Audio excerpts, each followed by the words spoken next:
ایک غریب آدمی بدو رات کے وقت وہ کہیں بیچارہ صبح سے چلا تھا، مدینے پہنچتے اسے رات ہو گئی. اس نے ڈرتے ہوئے نا خیمہ ہی باہر لگا لیا. جہاں رات ہوئی نا آدھی رات کو کوئی 1-2 بجے سمجھ لے پہنچا مدینے تو اس نے باہر نے ایک خیمہ لگا لیا.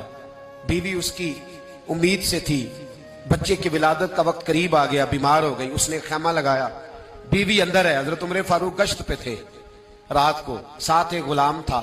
حضرت عمر فاروق رضی اللہ تعالیٰ عنہ کہنے لگے وہ آگ جل رہی ہے تھوڑی سی، پتہ کرو کون ہے. تو آپ کا غلام پتہ کرنے گیا تو بدو نے ڈانٹ دیا، کہنے لگے جاؤ تمہیں کیوں بتاؤں. حضرت عمر خود گئے، کہنے لگے مسافر بھائی بتا تو صحیح. کہنے لگا جی چھوڑے، میں آپ کو کیوں بتاؤں، میں کون ہوں، کیسے آیا ہوں. فرمایا خیمے کے اندر سے کراہنے کی آواز آتی، کوئی درد سے چیخ رہا ہے، بتا ہمیں بات کیا ہے. کہنے لگا جی میں فلاں بستی فلاں علاقے کا ایک غریب ہوں، امیر المومنین عمر فاروق سے ملنے آیا ہوں، اور رات ہو گئی ہے تو یہاں خیمہ لگایا ہے، صبح میں ان سے مل کے چلا جاؤں گا.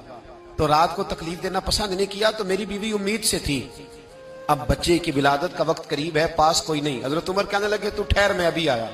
چہرے پہ نقاب ہے، اسے بتایا نہیں میں ہی امیر المومنین. عمر دوڑے گئے اپنی زوجہ سے، کہنے لگے اگر تجھے بہت بڑا اجر مل رہا ہو تو حاصل کرے گی. کہا کروں گی. تو کہنے لگے چل پھر میرے ساتھ، بہت بڑا اجر ہے. ایک دوست کے ہاں ولادت کا وقت ہے، ضرورت کی چیزیں ساتھ لے لو. اس عورت نے تھوڑے دانے لے لیے، گھی لے لیا. حضرت عمر سے کہنے لگی لکڑیاں اکٹھی کر لیں. امیر المومنین کونسلر کی بات نہیں بتا رہا آپ کو، میں آپ کو ایم پی اے کی بات نہیں بتا رہا، ایم این اے کی بات نہیں بتا رہا، جو 10 گاؤں کو ملا کے چیئرمین بنا اس کی بات نہیں بتا رہا، اس کی بات بتا رہا ہوں جو 22 لاکھ مربع میل کا حکمران ہے. اس کی بات بتا رہا ہوں جو گلی سے گزرے تو شیطان رستہ ہی بدل جاتا ہے.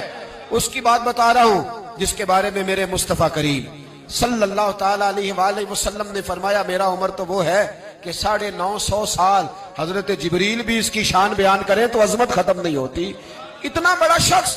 حضرت عمر نے لکڑیاں اکٹھی کی، اینٹوں کا روڑے لے کے چولہا بنایا، پہنچ گئے.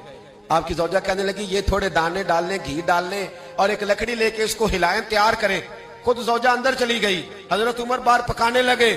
وہ بدو کہتا ہے میں اس طرح کا ان کے ساتھ بہیو کرنے لگا جیسے کو کسی چوکیدار کے ساتھ نہیں کرتا.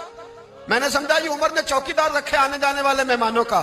میں کبھی پانی کا پیالہ مانگتا، کبھی کوئی بات، عمر دوڑے جاتے، کبھی پانی لاتے. او مسلمانوں، او میرے رسول کے غلام عزیزو، حضرت عمر فاروق.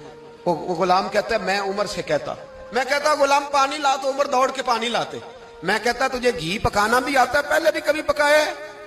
تو عمر فرماتے کوشش تو کر رہا ہوں. میں کہتا پہلے بھی کبھی تیری بیوی نے یہ کام کیا ہے؟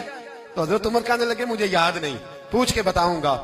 کہتے ہیں کیا رنگ تھا، کیا انداز تھا، کیا مصطفیٰ کی تربیت تھی، کیا انداز حضور نے سکھائے غلاموں کو. یہ کس طرح کا امیر ہے کہ یہ ہنڈیا پکا رہا ہے، پھونکے مار رہا ہے ایک غریب کے لیے، دیہاتی کے لیے جسے جانتے بھی نہیں.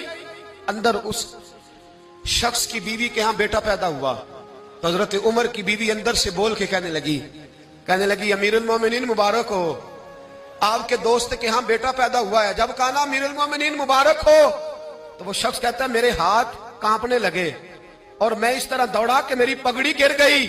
میں دوڑا تو عمر نے بلایا، کہا کدھر جاتے ہو؟ کہنے لگا آپ امیر المومنین ہیں، آپ امیر المومنین، آپ عمر ہیں.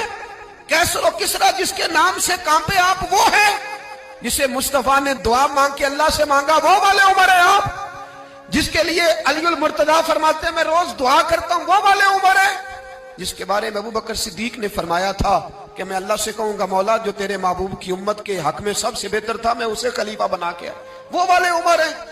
عمر امیر المومنین کی بیوی وہ تو خاتون اول ہوتی ہے، وہ تو ملکہ ہوتی ہے، اور تیری بیوی دائی بن کر ایک غریب کے بچے کے پاس بیٹھی رہی ولادت کے وقت.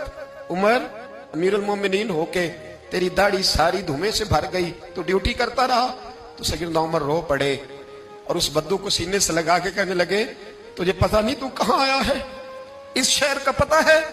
اس نے کہا حضور کہاں ہے؟ فرمایا یہ میرے نبی کا مدینہ ہے، یہ مصطفیٰ کا مدینہ ہے، یہاں امیروں کا استقبال نہیں ہوتا، یہاں غریبوں کے استقبال ہوتے. یہاں حضور نے اس اسٹیٹ پہ میرے رسول پاک نے وہ والا رنگ دیا ہے کہ اب غریب سر اٹھا کے جینے لگے ہیں، اب مزدوروں کو عزتیں ملنے لگی ہیں، اب یتیموں نے سر اٹھا لیا ہے کہ ہمارا کوئی سننے والا آ گیا.